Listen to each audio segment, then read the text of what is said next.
बिस्मिल्लाहिर्रहमानिर्रहीम नहमदु व नसल्ली अला रसूलिल करीम अम्मा बाद। अज़ीज़ तलबा-ए-किराम, आज हम क़वाइदुन्नहव का पहला सबक इंशाअल्लाह पढ़ेंगे। आज के सबक में इंशाअल्लाह हम 4 चीज़ें पढ़ेंगे। नंबर 1 लफ्ज़, नंबर 2 मौज़ू, नंबर 3 मुहम्मल और नंबर 4 मुफ़रद। इन अल्फाज के मतलब और इनके मानी को समझने से पहले 2 लफ्ज़ समझ लेते हैं। एक है इस्तिलाह। हर इस्तिलाह कहते हैं, आम ज़बान में हम समझने की कोशिश करें तो मखसूस लोगों के मखसूस अल्फाज को इस्तिलाह कहते हैं। जैसे कोई दुकानदार या कोई मार्केट वाले अपने लोगों में से जो ऐसे शख्स को, जैसे ख़ास तौर पर मुंबई में अगर कोई मार्केट है और मार्केट में कोई बेचने वाला सेल्समैन है और वो इतना अच्छा सेल्समैन है कि वो जो भी ग्राहक आता है उसको वो बेच ही देता है, महंगा से महंगा सामान उसको बेच ही देता है, तो ऐसे को कहते हैं ये तो भाई शूटर है। अब शूटर का लफ्ज़ है, शूटर के जो असल माने हैं वो तो उसमें आते ही नहीं, लेकिन यहाँ पर शूटर का लफ्ज़ बोला जा रहा है उनके अपने इस्तेमाल में ऐसे शख्स के लिए बोला जा रहा है जो बहुत अच्छा सामान बेच देता है, तो शूटर कहते हैं। कुछ अल्फाज ऐसे होते हैं कि जिनके वाकई एक लफ्ज़ होता है और वो कई मानों में इस्तेमाल होते हैं। जैसे लफ्ज़ राइट। लफ्ज़ राइट को हम इस्तेमाल करते हैं कई जगहों पर। जैसे हम कहते हैं कि आप बिल्कुल राइट हो। अब राइट यहाँ पर सही के माने में, ऐसे ही हम एक लफ्ज़ इस्तेमाल करते हैं, जुमला इस्तेमाल करते हैं कि आप आगे से राइट टर्न ले लेना। अब लफ्ज़ वही है लेकिन यहाँ पर राइट दाएं के माने में। इसी तरह एक लफ्ज़ इस्तेमाल करते हैं हम कि ये चीज़ तो ह्यूमन राइट के ख़िलाफ़ है।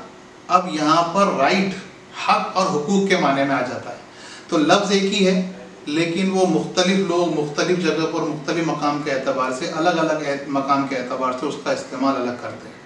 तो इसी तरह एक इस्तिलाह होती है हर फ़न की अलग अलग, जिसको हम अंग्रेज़ी में टर्म्स भी कहते हैं। जैसे कहते हैं मेडिकल की ज़बान, मेडिकल के टर्म्स में अगर बात की जाए, लॉ के टर्म्स में अगर बात की जाए, कि जैसे हम अगर कोई लुग़त डिक्शनरी अगर हम ख़रीदने के लिए बाज़ार में जाते हैं तो इंग्लिश डिक्शनरी हम अगर ख़रीदते हैं तो इंग्लिश डिक्शनरी के लिए एक ऑक्सफोर्ड की डिक्शनरी मिल जाएगी या कोई भी आम अल्फाज की डिक्शनरी मिल जाएगी। लेकिन अगर आप मेडिकल के तालिब इल्म हैं या आप लॉ के तालिब इल्म हैं, आप लॉ पढ़ना है या मेडिकल पढ़ना है या इंजीनियरिंग पढ़ रहे हैं आप, तो इंजीनियरिंग के अपने उसकी अलग लैंग्वेज, उसकी ज़बान की अलग डिक्शनरी, अलग लुग़त मिलेगी आपको। उसको कहेंगे भाई मेडिकल टर्म्स की दो, मेडिकल डिक्शनरी दीजिए, इंजीनियरिंग डिक्शनरी दीजिए। क्यों? क्योंकि उनकी फील्ड में जो ज़बान, जो अल्फाज इस्तेमाल किए जाते हैं, वो लफ्ज़ तो एक ही होता है लेकिन उनके मैदान में, उनकी फील्ड में उसका माना अलग होता है। जैसे सेल। अब सेल हम और आप इस्तेमाल करेंगे तो सेल का माने होते हैं वो जो हम घड़ी के अंदर हम देखते हैं कि घड़ी के जो सेल हो गए, ख़त्म हो गए, बड़े लाओ छोटे लाओ, तो सेल वो बैटरी के माने में हम इस्तेमाल करते हैं। लेकिन डॉक्टर हजरात उस सेल को यूज़ करेंगे कि भाई बदन के अंदर जो खून के अंदर जो खलिए हैं, जो हमारी छोटी छोटी चीज़ें खून के अंदर पाई जाती हैं, उससे उस सेल का इस्तेमाल करते हैं। तो आप देखें लफ्ज़ एक है लेकिन उसके लोग अलग अलग इस्तेमाल करने वाले हैं, तो अलग अलग लोग अलग अलग लफ्ज़ को जब इस्तेमाल करते हैं उसके अलग अलग मानी होते हैं। तो उसी को इस्तिलाह कहते हैं, अंग्रेज़ी में टर्म्स कहते हैं। तो इस्तिलाह, तो इस फ़न की भी अरबी ज़बान हो या नहव की ज़बान हो या सर्फ़ की ज़बान हो, इनकी अपनी एक इस्तिलाह है। तो एक ये जब हम आलिमियत में जाएंगे तो हमेशा या कहीं पर भी इस्तिलाह तो इस्तेमाल होती है कि इसकी इस्तिलाह। तो यहाँ पर भी आप समझ गए होंगे कि इस्तिलाह किसे कहते हैं। इस्तिलाह कहते हैं आम मखसूस लोगों की मखसूस ज़बान को इस्तिलाह कहते हैं। अब इस्तिलाही अल्फाज में जो हम पहली लाइन पढ़ने वाले हैं, लफ्ज़, कि लफ्ज़ किसे कहते हैं, तो उसे हम कहते हैं लफ्ज़ की तारीफ़। अब तारीफ़ भी इस्तिलाही लफ्ज़ है। तारीफ भी इस फील्ड में, इस मैदान में तारीफ से मुराद वो बातें नहीं होती जैसे कोई शख्स किसी के कमालात बयान करने के लिए उसके कमाल बयान करता है कि आप तो ऐसे ख़ानदान से ताल्लुक़ रखते हो, आपने तो इतनी बिल्डिंगें बना ली हैं, आपके तो इल्म का ये चर्चा है। तो जो भी आप किसी की तारीफ, जिसकी किसी भी ज़ाती या सिफा, जिसकी किसी भी कमाल को आप बयान करते हो, तो उस कमाल के बयान करने को जो तारीफ़ कहते हैं वो तारीफ़ यहाँ पर मुराद नहीं है। तारीफ़ यानी, तारीफ़ को आसान लफ्ज़ों में अगर आप 2 लफ्ज़ों में कह सकते हैं उसका तर्जुमा, कि एक लफ्ज़ है लफ्ज़ की तारीफ़ कीजिए और दूसरा है लफ्ज़ किसे कहते हैं। तारीफ़ कहते हैं उसको जिसकी भी तारीफ़ की जाएगी, मतलब ये कि उसकी तारीफ़ कीजिए, बल्कि हम इसको इस्तेमाल करते हैं जैसे कहते हैं आपकी तारीफ़, यानी कोई शख्स अगर आता है आपकी तारीफ़ बयान कीजिए, आपकी क्या तारीफ़ है, मतलब ये कि आपके कमाल नहीं पूछ रहा है पूछने वाला आपकी हकीकत जान रहा है कि आप कौन हैं, आपकी हैसियत क्या है और आप किस वजह से यहाँ पर आए हैं, तो आपकी तारीफ़। तो उसी तरह जब अल्फाज या कोई चीज़ हम समझनी होती है तो उसके लिए भी लफ्ज़ तारीफ़ का इस्तेमाल करते हैं। तो अब यहाँ पर लफ्ज़ की इस्तिलाही तारीफ़, लफ्ज़ की तारीफ़ क्या है, लफ्ज़ कहते हैं किसको हैं। तो इबारत आपके सामने है, जो बात इंसान की ज़बान से निकले उसको लफ्ज़ कहते हैं। जो बात इंसान की ज़बान से निकले उसको लफ्ज़ कहते हैं। ये तारीफ़ है कि लफ्ज़ किसे कहते हैं। जो भी इंसान बात बोल रहा है, बोल सकता है, जो अल्फाज बोलता है वो चीज़ लफ्ज़ कही जाएगी। एक लफ्ज़ हो और उसका प्लूरल है, उसकी जमा है अल्फाज।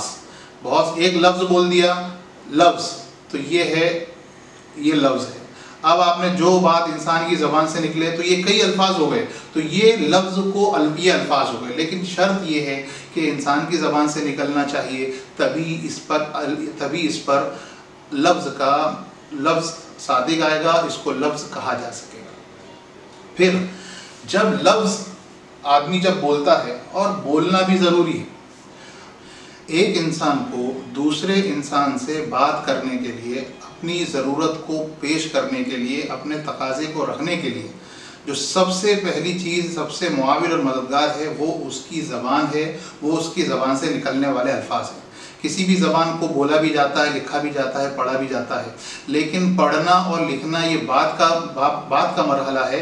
सबसे पहले ज़बान बोली जाती है, क्योंकि ये अल्फाज ही हमारे दरमियान एक दूसरे से रब्त का ज़रिया बनते हैं, और ये हमारे सबसे पहले मुआविन होते हैं, जो हम को एक दूसरे से ये बताते हैं कि सामने वाले से क्या चाहता है, हम दूसरे से क्या चाहते हैं, उसका माफी ज़मीर वो क्या उसका मुतालबा है, क्या ज़रूरत है, क्या उसका जवाब है। उसके लिए जो सबसे पहला सहारा है वो है ज़बान, और ज़बान से निकलने वाले अल्फाज। तो सबसे पहले लफ्ज़ का इस्तेमाल इसीलिए करते हैं ताकि सामने वाले को ये हम अपनी ज़रूरत की चीज़ बता सकें, हम अपने दिल की बात उसको बयान कर सकें। तो लफ्ज़ का इस्तेमाल इसीलिए किया जाता है। अब अगर ऐसे अल्फाज का इस्तेमाल किया जाए जिसका कोई माना नहीं हो, जिसका कोई मतलब नहीं हो, ऐसे भी लफ्ज़ आदमी बोल सकता है कि आदमी बैठे बैठे कुछ भी बोलते रहे जिसका कोई मतलब ही नहीं। कभी कभी होता है कोई आदमी नशे में होता है तो नशे में बकता है, ऑल फॉल कुछ भी बकता है, और उसका माना और मतलब पूछने जाओ तो उसका माना मतलब समझ में नहीं आता। तो ऐसे लफ्ज़ जो बोले तो जाए इंसान की ज़बान से तो वो लफ्ज़ तो होंगे, लेकिन वो बेमाना होंगे, बेमतलब होंगे, उसका कोई माना नहीं होगा। और अल्फाज अक्सर ऐसे होते हैं जो बामाना होते हैं, जिनका कोई मतलब होता है, जिनका कोई मानी होता है, जिससे कोई चीज़ समझ में आती है। अगर कोई चीज़ समझ में आ रही है, अगर उसका कोई माना है, अगर उसका कोई मतलब है, तो लफ्ज़ की ऐसी किस्म को कहते हैं मौजू। और अगर ऐसा लफ्ज़ है जिसका कोई माना नहीं है, कोई मतलब नहीं है, तो ऐसे लफ्ज़ को मुहमल कहा जाता है, यानी बेकार लफ्ज़, जिसे हम कहते हैं बकवास कर रहा है या बकवास, इसका कोई मतलब नहीं होता। जैसे उसी को आप लिखा हुआ है, फिर उस लफ्ज़ को अगर कोई माना, फिर उस लफ्ज़ का अगर कोई माना व मतलब हो तो उसको लफ्ज़ मौजू, और अगर कोई माना ना हो तो उसके वो लफ्ज़ मुहमल कहते हैं। एक बात मैं आपको यहाँ बताते चलूँ कि ये किताब नहव की इब्तिदाई, सबसे बुनियादी और सबसे पहली किताब है। तो मदारिस दीनिया में इस किताब के पढ़ाने का तर्ज ये है कि इस किताब की इबारतों को रटा जाता है।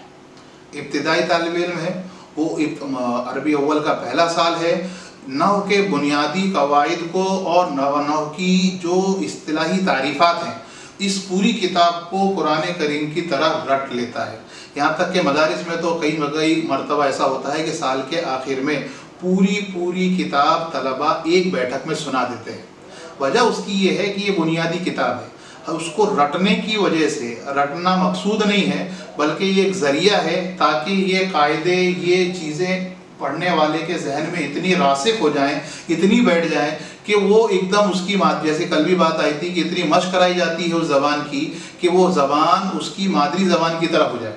तो इसको रटाने का मकसद भी यही है।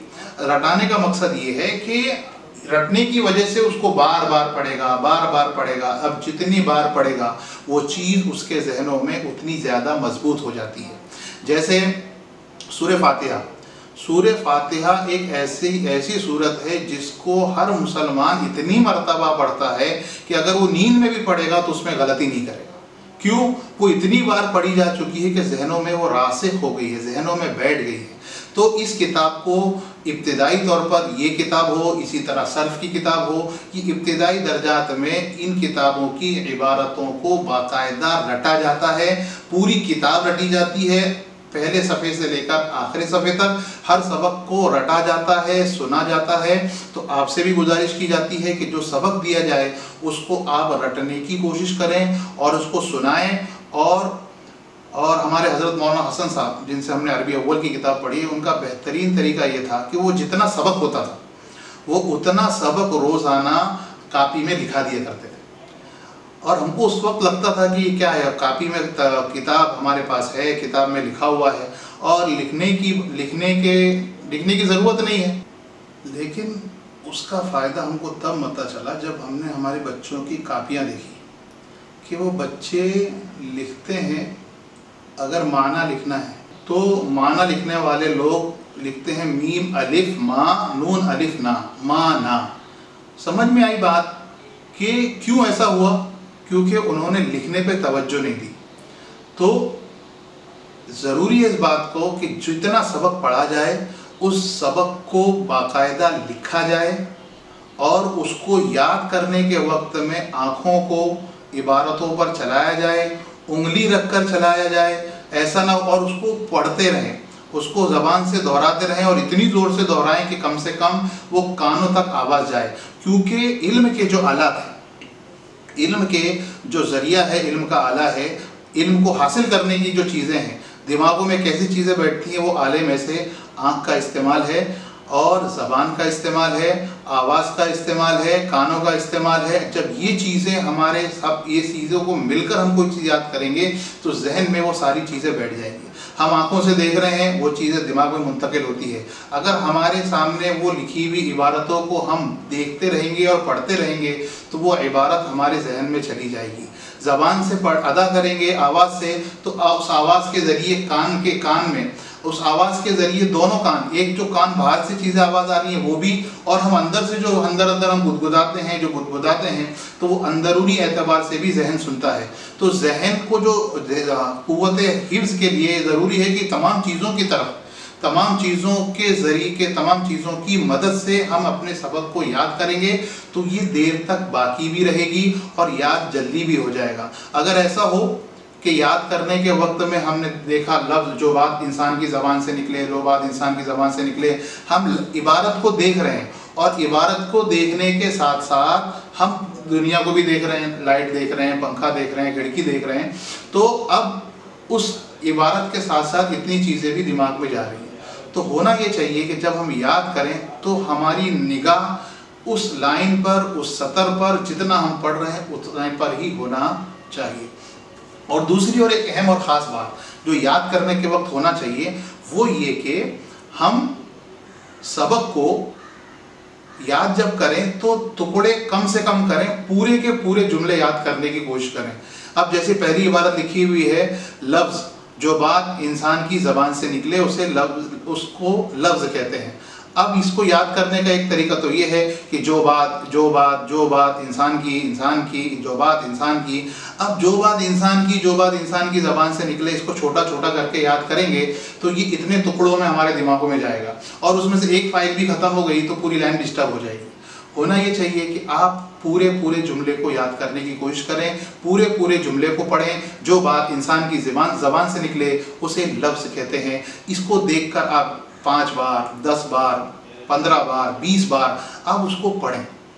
आप पढ़ने के बाद, याद होने के बाद भी पढ़ें, फिर उसके बाद आंखें बंद कर कर उसको अपने दिमाग की स्क्रीन पर देखेंगे, आपको पूरी इबारत, पूरी की पूरी इबारत नज़र आएगी और वो आपके दिमागों में महफूज रहेगी। जैसे कि हुफ़ाज़ किराम तरावी में करते हैं कि जब उनको कोई चीज़ याद नहीं आ रही होती तो आंखों को बंद कर लेते हैं और कुरान का पूरा सफ़ा उनके मंजर पर, दिमाग की स्क्रीन पर आ जाता है। तो बहरहाल, तो इसको आप लोग जितना भी सबक दिया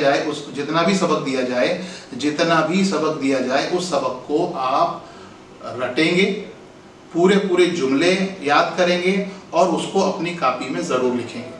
तो बात चल रही थी कि लफ्ज़ अगर बामाना हो तो उसको कहते हैं लफ्ज़ मौजू, और अगर बेमाना हो तो उसे मुहम्मल कहते हैं।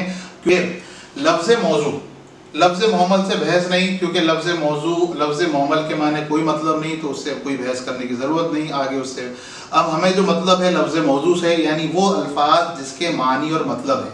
तो लफ्ज़ मौजू की 2 किस्में हैं, यानी 2 तरीक़ों से वो आते हैं। वो कितने तरीके से आते हैं? वो आते हैं अकेले, जिसे हम कहते हैं मुफरद, या फिर वो आते हैं मिलकर, जिसे हम कहते हैं मुरक्कब। अकेले जैसे एक हदीस है, बहुत अच्छी हदीस है, आपसे मुताल्लिक भी है, आप पढ़िए।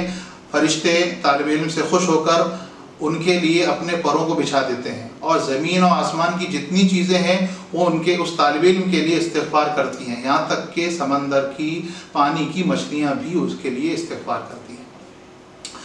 अब ये तो एक हदीस है। अब इस हदीस के अंदर आप देखेंगे अलग अलग अल्फाज, तालिब, फरिश्ते, इल्म से, खुश कर, ये सब अलग अलग लफ्ज़ हैं। इन अलग अलग लफ्ज़ को इन लफ्ज़ को कहते हैं मुफरद। लेकिन जब इन लफ्ज़ को मिलाकर लिखेंगे, इन लफ्ज़ को मिलाएंगे और मिलाने के बाद एक इबारत बन जाएगी। इबारत कहते हैं लिखी हुई चीज़ को। इबारत, जैसे लाइन आपके सामने नज़र आ रही है, ये इबारत है, तो इस इबारत को मिलाकर लिख दिया तो एक मुकम्मल जुमला बन रहा है। फरिश्ते तालिब इल्म से खुश होकर अपने परों को उनके लिए बिछाते हैं और ज़मीन आसमान में जितनी चीज़ें हैं उनके लिए इस्तिग़फ़ार करती हैं, हत्ता कि पानी की मछली भी। अब आप देखेंगे कि इस हदीस के अंदर अलग अलग अल्फाज हैं, तो एक एक लफ्ज़ जो है वो मुफरद है और जो मिलकर आ रहा है वो मुरक्कब है। मुफरद लफ्ज़ को कलिमा भी कहते हैं, यानी मुफरद लफ्ज़ के 2 नाम हैं। यानी ऐसा लफ्ज़ जो अकेला आए उसको मुफरद भी कहते हैं और उसको कलिमा भी कहते हैं। तो आज का सबक इतना ही। सबक वापस मैं पढ़ता हूँ, आप उसको ध्यान दीजिए और उसी तरह पढ़ने की कोशिश कीजिए। सबक नंबर 1, लफ्ज़, मौजू, मुहम्मल और मुफरद। लफ्ज़, जो बात इंसान की ज़बान से निकले उसको लफ्ज़ कहते हैं। फिर उस लफ्ज़ का अगर कोई माना और मतलब हो तो उसको लफ्ज़ मौजू, और अगर कोई माना ना हो तो उसको लफ्ज़ मुहम्मल कहते हैं।